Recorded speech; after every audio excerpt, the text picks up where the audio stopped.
આજના સમયમાં ઘણા એવા લોકો છે કે જે સારી સ્વસ્થ બોડી બનાવવા માટે પ્રોટીન પાવડર લેતા હોય છે, પરંતુ શું તમને ખબર છે આ પ્રોટીન પાવડર તમારા સ્વાસ્થ્ય માટે કેટલો હાનિકારક હોઈ શકે છે? જી હા, મેડિસિન જર્નલે તેના રિપોર્ટમાં જણાવ્યું છે કે ભારતમાં વેચાતા 70% પ્રોટીન પાવડર ઘટકો વિશે અધૂરી માહિતી પ્રદાન છે.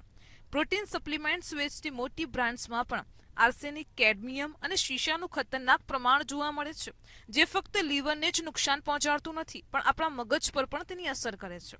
જર્નલ ઓફ મેડિસિન અનુસાર કુલ 36 પ્રોટીન સેમ્પલની તપાસ કરવામાં આવી હતી, જે સેમ્પલમાં જંતુનાશક દવાઓ મળી આવી હતી.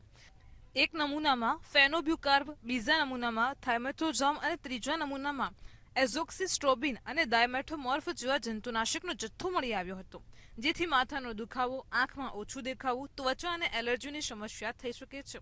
જો સ્થિતિ ગંભીર બને તો પીડિત કોમામાં પણ જઈ શકે છે અને મૃત્યુ પણ થઈ શકે છે. આ ઝેરના કારણે કોષોનો વિકાસ યોગ્ય રીતે થતો નથી. કોષો અસામાન્ય બની જાય છે, જે લીવર અને કિડનીના કેન્સરનું જોખમ વધારે છે.